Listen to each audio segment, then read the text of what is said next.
Hi. The Power of Resilience, the story of Anna Williams. Every journey begins with the first step, even if that step is taken in the dark. Anna Williams lived in a small town in the southern United States.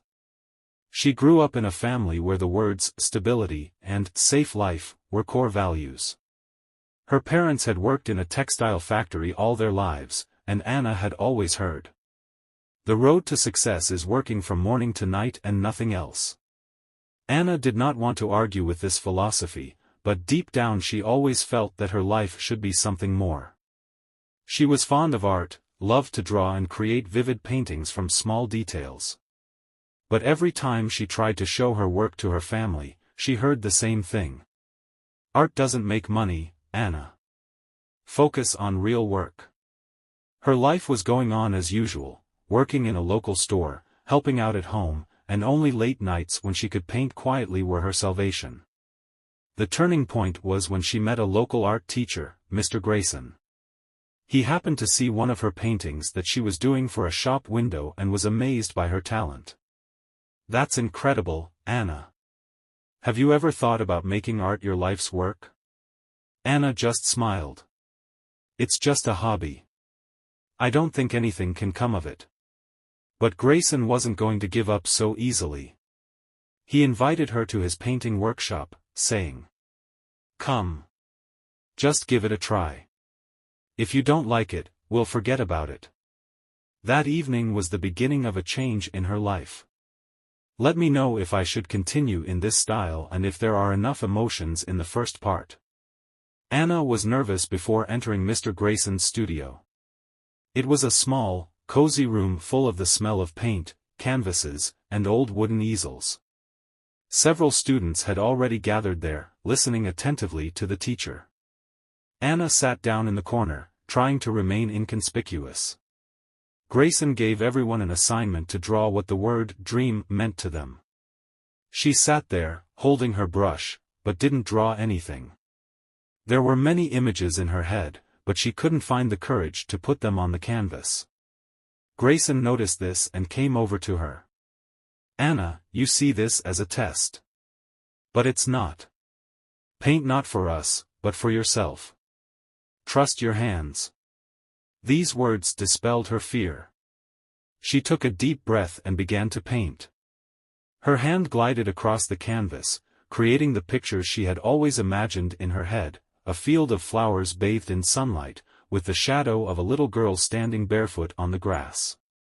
When she finished, her heart was beating faster. She was afraid to look up to see the reaction of the others. But when she did, she saw smiles. "That's incredible, Anna," Grayson said. "It's not just a drawing. It's a story. And it speaks for you." This event changed something inside Anna. She went home that night feeling like she had done something meaningful for the first time. After the first lesson, Anna started attending the workshop regularly. She discovered not only new techniques, but also new people who supported her. At home, however, things were different. Her parents didn't understand why she was spending time doing nonsense. One evening, her mother said, "Anna, this will not do you any good. Do something that really makes sense." These words hurt, but Anna decided that she would no longer let other people's fears rule her life. She started working on her paintings at night, even if it meant less sleep. Over time, her work began to attract attention. One of the visitors to the shop where Anna worked saw one of her paintings and offered to buy it. It was her first sale, and although the amount was small, it was a sign to Anna that her talent could have value. This sale gave her the courage and inspiration to move forward. But she knew that she had a long way to go to achieve her dream. After her first sale, Anna felt she was moving in the right direction. But with that came new challenges. She realized that in order for her work to be seen by more people, she needed resources, materials, time and space to create new paintings. Her small room at home was overflowing with canvases, paints, and unfinished works. She tried to find time to paint after work, but often felt that she didn't have the energy.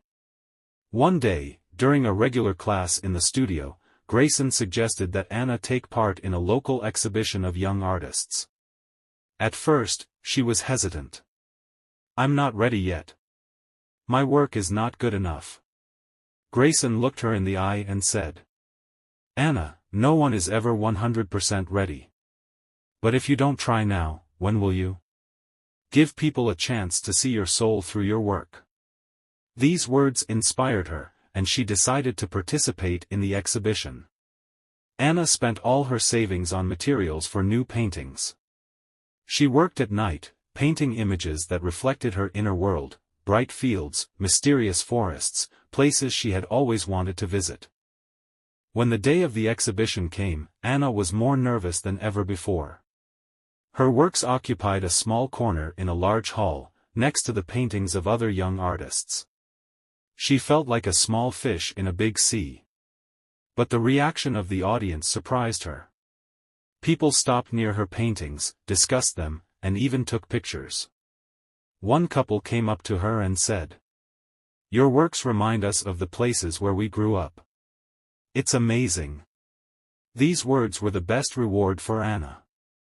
By the end of the day, she had sold 3 of her paintings, and it was more than she had ever dreamed of. After her success at the exhibition, Anna realized that her work could touch people's hearts. She started receiving orders from locals and even invitations to participate in other exhibitions. However, her path was not smooth.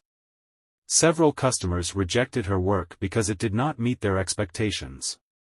Anna felt confused. What if I'm really not as talented as I think I am? But every time she felt doubt, she remembered Grayson's words.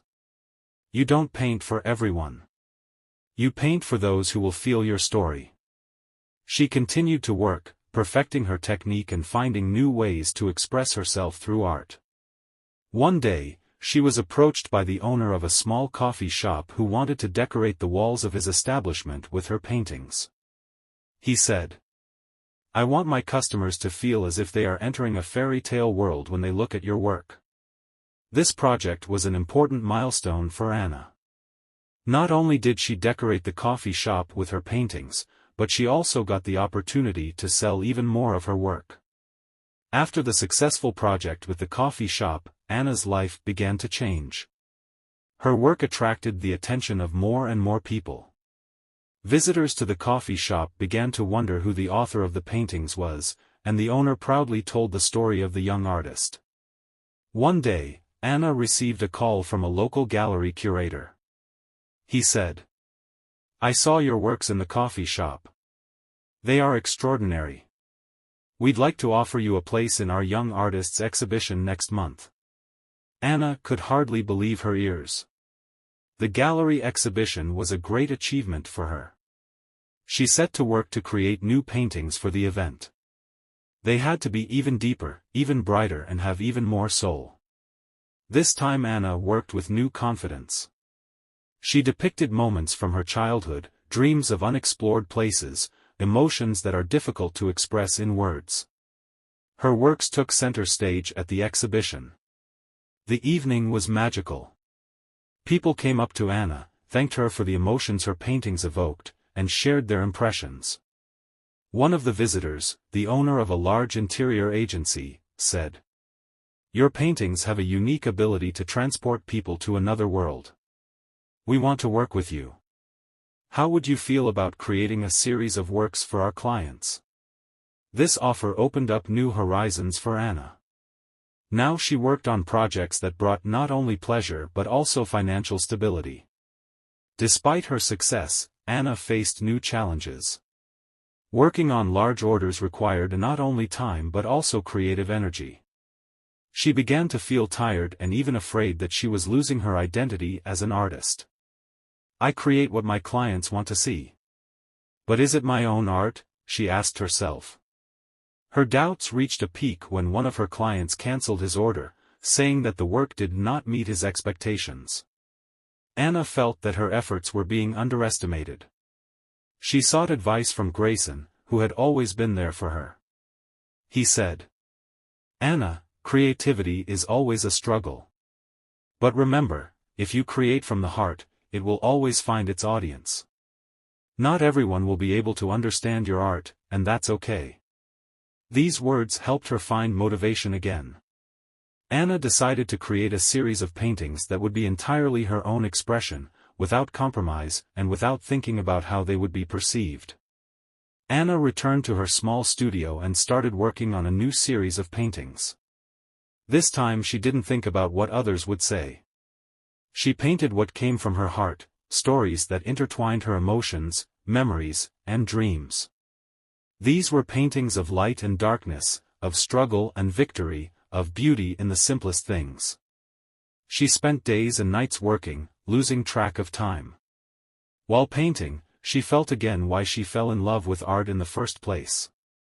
When the works were completed, Anna decided to exhibit them in a small gallery in her town. It wasn't a big place, but it had a warm atmosphere and attracted people who appreciated real art.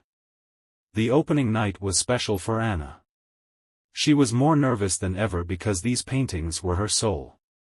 They were not custom-made, they did not meet the expectations of the clients, they were completely her own. To her surprise, the exhibition attracted many visitors. People stopped by her paintings, discussed them, and some even cried. One woman came up to Anna and said, "This painting. It seems to speak about my life. You managed to convey what I have always felt but could not express." These words were the highest reward for Anna. She realized that her art could not only bring pleasure, but also touch people's hearts. After the success of the exhibition, Anna began to receive invitations to larger galleries in neighboring cities. Her work began to appear in articles about young artists, and one of her paintings was even sold to a private collection of a well-known philanthropist. She felt that her life was finally gaining momentum. However, with this came responsibility. She had to work on bigger projects, balancing between commissions and her own work. Once Anna received an invitation to participate in an international exhibition that brought together artists from all over the world. It was something she hadn't even dreamed of a few years ago. She worked on her paintings even harder than ever, putting all her experience, struggle, and hope into them. At the exhibition, her works again found their response.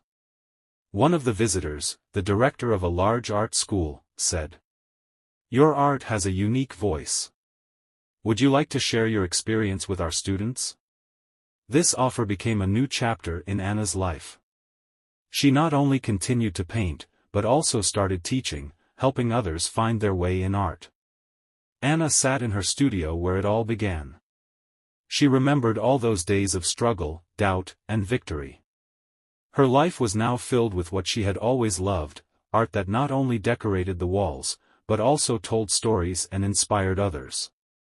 "I realized that dreams don't always come easily. They require faith, work and, most importantly, the courage not to give up. But if you are ready to fight for what you want, you will definitely find your way." This story is about the fact that each of us has the power to change our lives. Share it with those who need inspiration and subscribe to Rise and Inspire to continue to be inspired by new stories.